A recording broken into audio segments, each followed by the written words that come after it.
bahwa 10-20 tahun ke depan itu para surveyor dunia itu memprediksi bahwa Indonesia akan mengalami bonus demografi.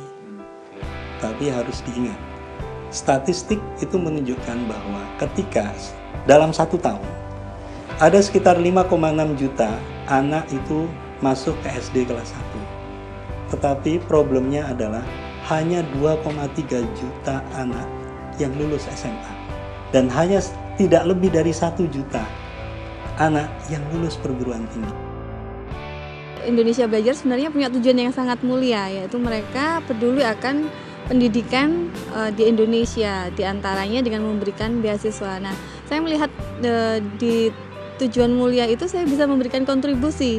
Jadi meskipun saya sibuk, saya student, saya ibu dari 2 anak, saya istri dari suami yang PhD students juga, tapi saya berpikir bahwa saya bisa memberikan sedikit, paling tidak sedikit kontribusi kepada IB, diantaranya dengan terlibat dalam kegiatan-kegiatan yang dilakukan oleh IB ataupun terlibat dalam kegiatan pendampingan. Beasiswa yang bertanggung jawab itu adalah dengan cara tidak hanya memberikan dana hingga lulus, tetapi juga memberikan pendampingan. Pendampingan ini dilakukan dengan tujuan agar siswa ini memiliki motivasi yang tinggi, memiliki terbangun kepercayaan dirinya, kemudian bisa berkomunikasi dengan para pelajar yang ada di Australia. Coba bayangkan, saya tidak pernah membayangkan ketika saya SMA itu kemudian berkorespondensi dengan para pelajar yang ada di Australia. Pasti itu kepercayaan dirinya akan meningkat sana.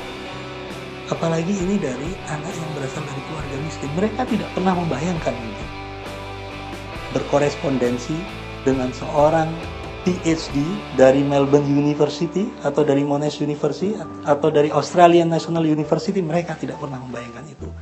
Sehingga ketika mereka melakukan korespondensi seperti itu, maka kami berkeyakinan bahwa rasa kepercayaan dirinya itu akan meningkat. Pendampingan di IB sendiri ada 2 bentuk. Yang pertama adalah pendampingan rutin yang dilakukan one by one, jadi antara satu mentor atau dengan tim mentor dengan penerima beasiswa. Itu kita lakukan secara rutin, kita melakukan korespondensi dalam bentuk surat menyurat selama penerimaan masa beasiswa, yaitu sekitar 3 tahun. Terus kemudian ada bentuk pendampingan yang kedua, di mana kita memberikan kesempatan kepada yang hanya ingin sekali terlibat dengan cara membuat surat, namanya surat semangat atau surat penebar harapan, karena di situ surat itu isinya memberikan semangat kepada generasi muda Indonesia ataupun memberikan inspirasi kepada mereka untuk menjadi pemimpin ataukah untuk berkontribusi dalam membentuk Indonesia yang lebih baik. Senang, jadi nggak sia-sia belajar saya. Ya, biar bisa banggain orang tuanya. Terus cita-citanya apa? Jadi guru. Guru apa?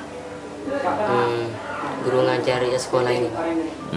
Ya pokoknya bisa mengharumkan nama bangsa udara.